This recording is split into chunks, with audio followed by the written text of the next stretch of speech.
회원 여러분 안녕하세요. 느티나무 쉼터 정보화 강사 박희진입니다.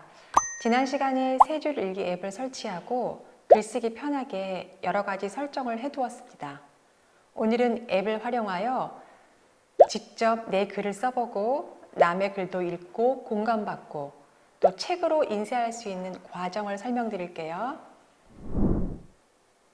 자, 앱에 들어와서 세 줄 일기 앱을 눌러주세요. 자, 먼저 남의 글을 어떻게 읽는지 한번 볼게요. 우리가 남의 글을 읽으면서 내 글을 쓸 수 있는 힘도 되거든요. 자, 먼저 맨 하단 누르시게 되면 이렇게 많은 글들이 써 있습니다. 하나 눌러서 이렇게 옮겨보게 되면 그 사람의 글을 이렇게 읽을 수도 있습니다. 자, 봤으니까 뒤로 가기 누르고 또 뒤로 가기 눌러볼게요. 그런데 이게 지금 이렇게 나와 있는 것 뿐만 아니라 어떻게 볼 수 있냐면 특정한 사람을 선택해서도 볼 수 있어요. 내가 어떤 특정한 사람을 안다면 저기 맨 위에 돋보기 보이실까요? 눌러주세요. 누르고 나서 이것도 보는 방법이 여러 가지가 있는데 어떤 게 있냐면은 그 일기책 제목, 글쓴이가 있습니다. 저는 아는 글쓴이가 있으니까 먼저 글쓴이를 선택하고 그 글쓴이의 이름을 쓰도록 할게요.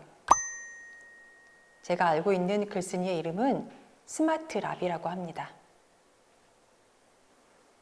자, 이렇게 한 다음에 좌판에 있는 돋보기를 눌러주게 되면 그 스마트라비라는 사람이 쓴 글을 읽을 수 있습니다.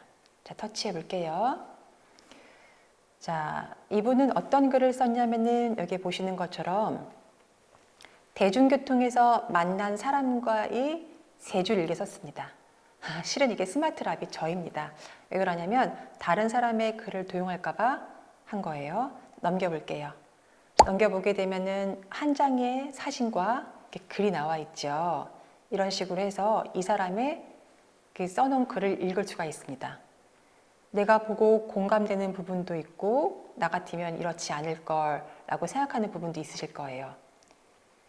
자, 이렇게 그 사람의 글을 다 읽었다면 그 사람으로 인해서 공감도 받고 나는 또 이런 상황에 이런 글을 썼으면 좋겠다 이런 걸 생각하실 거예요. 자, 그러면은 이번에는 내 글을 쓰는 방법에 대해서 알려드릴게요. 자기 글을 쓰려고 한다면 어딜 들어가야 되냐면은 여기 아래 하단에 연필 보일까요? 연필 눌러주세요. 자, 저는 지난 시간에 강사 일기라는 걸 선택했지요. 그래서 그 부분 누르고 확인을 누르게 되면은 그 강사일기라는 것을 쓸 수 있습니다. 자, 세 줄의 글을 쓸 건데요. 여기다가 써보도록 할게요. 제가 오늘 내곡 느티나무 쉼터에 왔어요. 영상 촬영하러. 자, 그거에 관한 얘기를 써보도록 하겠습니다. 그냥 묘사만 하면 되는 거예요. 그치요?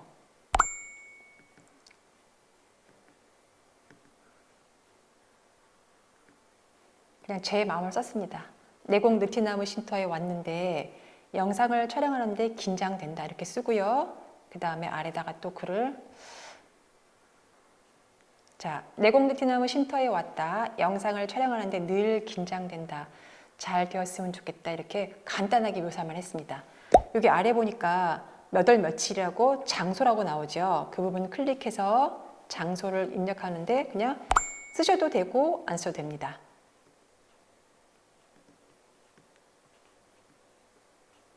그리고 확인 눌러주세요.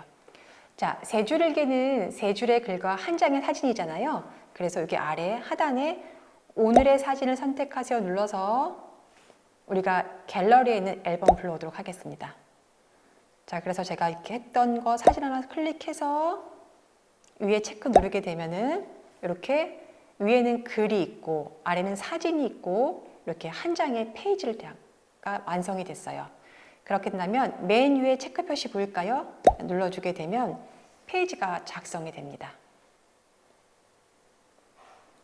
책 표지는 강사 일기고 거기에 제가 오늘 하루에 글을 쓴 겁니다. 자, 그럼 여러분은 어떠실 때는 나는 사진이 없는데 이러신 분도 있을 거예요. 자, 그런 분들은 어떻게 글을 쓰냐면 다시 연필을 눌러주세요. 자, 연필을 누르고 여기다가 글을 쓸게요. 이제 글은 아주 간단하게 쓰겠습니다. 사진을 넣는 걸 알려드리려고 하는 거니까. 자, 글을 썼습니다. 그 다음에 사진을 넣을 때 갤러리에서 안 불러오려면 여기 보시게 되면 감성 갤러리라는 거 보일까요? 감성 갤러리는 두 가지가 있는데 첫 번째로는 약간의 광고를 보고 그림을 넣을 수 있고요. 또는 유료로 전환해서 볼 수 있는 겁니다. 저는 광고를 보고 그림을 넣을게요. 그래서 일단 감성 갤러리 누를게요. 누르고 나서 내가 원하는 카테고리에 들어가면 됩니다. 저는 일러스트가 이쁘더라고요. 그래서 일러스트 누르고 이 중에서 하나를 선택할 건데 선택을 이렇게 하려고 보니까 그림을 충분히 보신 다음에 하나를 골라주세요. 글에 맞는 그림을. 자, 기분이 좋다라는 글이 있으니까 여기 토끼 보이죠? 이거 누를게요. 자, 토끼 선택을 하고 위에 체크 눌러주시게 되면 여기 이렇게 나오죠. 그래서 광고 보고 사용하기 누를게요. 그러면 이제 광고가 나오는데 이게 다 끝나게 되면 그 사진을 갖다가 제가 공짜로 쓸 수 있습니다. 여기 지금 한 30초를 봐야 되는데 그냥 잠깐만 기다리시면 이게 금방 지나가요. 안 그러면 유료로 전환해서 일정 금액을 내야 합니다. 자, 여기 이제 끝났기 때문에 X 눌러주게 되면 사진이 이렇게 달라붙지요. 그리고 나서 위에 체크 버튼 눌러주세요. 자, 그러면 또 하나의 페이지가 완성돼서 강사 일기에 들어가면은 두 가지의 버전으로 지금 이렇게 보시게 되면은 넘기게 되면 아까 제 사진 있는 거 또 넘기게 되면은 감성 갤러리에서 불러온 사진 이렇게 두 가지를 갖다가 넣을 수 있습니다. 자, 일기 쓰는 방법 생각보다 그렇게 어렵지 않죠. 그래서 이렇게 일기 쓰는 방법에 대해서 알려드렸어요. 자, 이렇게 일기를 썼는데 일기를 갖다가 수정하거나 삭제하거나 하는 방법 알려드릴게요. 아까 맨 하단에 마이 페이지 들어가서 저는 아까 강사 일기였잖아요. 그 부분 선택해 주세요. 누르고 보게 되면 밑에 연필이 있고 오른쪽에 점 3개가 있습니다. 연필을 누르는 게 아니라 점 3개 눌러주세요. 그리고 일기책 수정이라는 거 보일까요? 눌러서 이렇게 일기책을 수정할 수 있습니다. 자, 그 다음에 또 다른 방법은 점 3개를 눌러서 여기에 보게 되면은 일기책 삭제라는 거 보일까요? 그러면은 이걸 누르게 되면은 이 일기책을 완전히 삭제할 수도 있습니다. 자, 그래서 뭔가를 수정하거나 할 때는 연필이 아니고 오른쪽에 있는 점 3개를 눌러주시면은 수정이나 삭제를 할 수 있습니다. 여러분, 이 앱의 장점은 기록된 글을 모아서 유료로 책을 만들 수 있어요. 이거는 선택 사항이기 때문에 책을 만들 수도 있고 또 싫으면 그냥 앱 상태로 보관하시면 됩니다. 자, 그래서 그런 방법을 알려드릴게요. 자, 세줄일기 앱에 들어와서 유료로 책 만드는 방법인데요.